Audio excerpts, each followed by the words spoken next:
You check your retirement account on a random Tuesday night. Same as always. You put in money every 2 weeks. The number goes up a little. Sometimes it goes down. It feels like pushing a shopping cart with a bad wheel. A lot of effort, not much distance. You've been doing this for years. And some nights, staring at that balance, you wonder if it's even working. If maybe you're one of those people who started too late. If the whole compound interest thing is something that happens to other people, people who inherited money, or got lucky, or started at 22 instead of 35. Here's the thing nobody tells you. There is an actual dollar amount, a real specific number, where your money stops depending on you and starts working on its own. Before that number, saving feels like pushing a boulder uphill. After that number, the boulder starts pushing back. Most people quit right before they reach it. And here's what I eventually figured out. I'm not a financial advisor. I don't manage money for a living. I'm someone who spent my early 30s feeling like I was behind, checking my 401 and doing that quiet math in my head, the one where you subtract your age from 65 and multiply it by drip. I made every mistake. I left an employer match on the table for 2 years because I needed the cash. I panic sold in a downturn. I didn't open a Roth IRA until I was 34, mostly because the paperwork intimidated me more than actual danger should. What changed things wasn't a windfall. It wasn't a raise. It was understanding one number, the point where compounding stops being theoretical and starts being visible. Once I saw it, I couldn't unsee it. And I think you need to see it too. Let me introduce you to two people. Same age, same starting salary, same tax bracket, completely different outcomes. Marcus is 27, works in logistics outside Columbus, Ohio, and puts $300 a month into his 401k. He's consistent. He never misses a contribution. But every few years, when the market dips, he moves his money to safer cash options, because watching the number shrink feels unbearable. Denise is also 27, works in healthcare administration in Charlotte, North Carolina, and also puts in $300. Same amount, same paycheck deduction. But Denise does one thing differently. She never touches it. She never checks it during downturns. She just lets it sit through crashes, through recoveries, through boring flat years where nothing seems to happen. For the first 8 years, their balances look nearly identical. Marcus even pulls slightly ahead during a few good years because he times a couple of moves right. Then something happens, and it's not luck. Think of your retirement account like a boulder at the base of a hill. In the beginning, every ounce of movement comes from you. You push, the boulder inches forward. You stop pushing even for a few months, and it rolls right back to where it started, or close to it. This is the phase almost everyone quits in, not because they're lazy, because the math genuinely looks unfair. When Marcus and Denise start, their $300 monthly contribution is doing almost all the work. If the market returns 8% that year, the growth on a $4,000 balance is around $320. That's barely more than 1 month's contribution.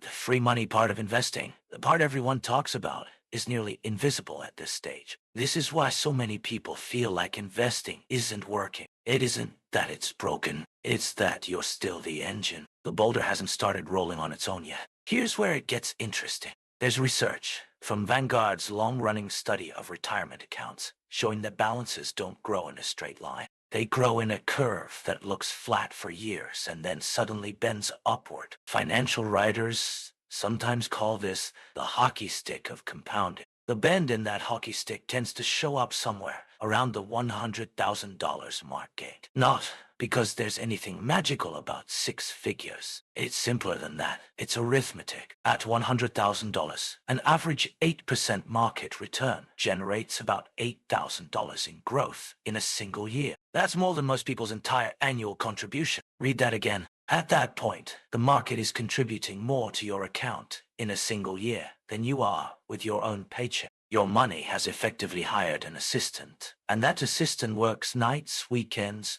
and holidays for free forever. That's the moment the boulder starts rolling on its own. Here's the uncomfortable part. Most people abandon the plan before they ever reach that number. The Employee Benefit Research Institute has tracked retirement confidence in America for over 3 decades, and even now, roughly a third of workers say they aren't confident they'll have enough to retire comfortably. A huge part of that anxiety happens in the boulder pushing phase. because that's where growth feels slowest and contributions feel biggest relative to the account. People switch strategies. They stop contributing during a rough year, cash out a 401k when they change jobs because $8,000 sitting in an old account doesn't feel like real money yet. Every one of those decisions resets the boulder back down the hill. Denise never did that. She wasn't smarter than Marcus. She was just more boring. In the most profitable way a person can be bored. Let's actually walk through the numbers because I promised you a specific amount, not a vibe. Year 1,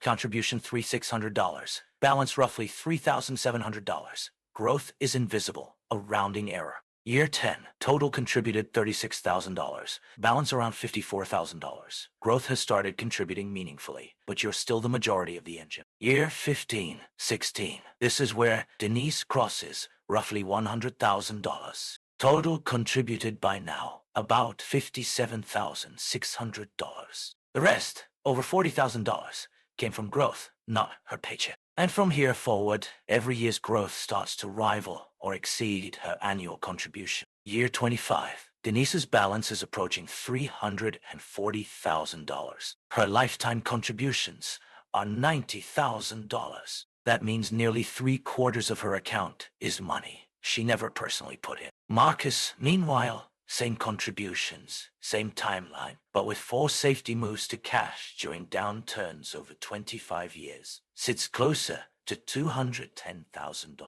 Same paycheck, same discipline in showing up. One decision, staying invested past the $100,000 mark instead of retreating, is worth over $100,000 by year 25. Let that sink in. Here's what nobody talks about. The $100,000 mark isn't just a math milestone. It's an emotional trap. It's exactly the balance large enough to feel like real money, enough to make a down payment, pay off debt, cover an emergency, and exactly the balance where touching it costs you the most. Financial content constantly tells you to start early and stay consistent, which is true, but incomplete. The number that actually determines your outcome isn't when you started. It's whether you stayed invested through the specific window where compounding was about to take over the job. For most people sabotage their retirement not at the beginning, when it's hardest, but right in the middle, when it's about to get easy. Because that's when the account finally looks like something worth touching. So how do you actually survive the boulder pushing phase, the years before compounding kicks in? I think the honest answer is this: you make it boring on purpose. First,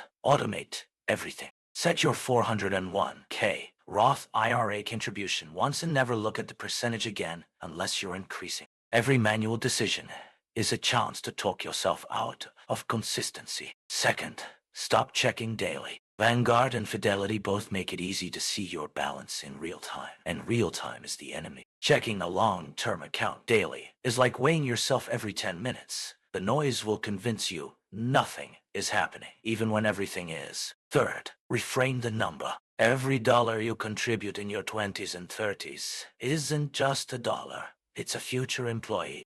It's going to sit there generating income for you for 30 or 40 years. You're not spending money. You're hiring your future self, a workforce. If you're in your 30s or early 40s, you're almost certainly still in the boulder pushing phase, and that's completely normal. Your one action step: increase your contribution rate by just 1% this month. Most 401k platforms let you do it in under 2 minutes. Your mindset shift: the years that feel the slowest are the ones building the base that eventually moves on its own. Boring is winning. If you're in your 50s, you likely have real momentum, even if it doesn't feel like it. Your action step: check whether you're eligible for catch-up contributions. Workers 50 and older can contribute significantly more to a 401k and IRA each year under current IRS rules. Your mindset shift: you're not behind. You're closer to the bend in the curve than you think, and every year you stay invested compounds harder than the last. If you're in your 60s or a late starter, your action step: talk to a fee-only fiduciary about a realistic Social Security claiming strategy. The difference between claiming at 62 and 70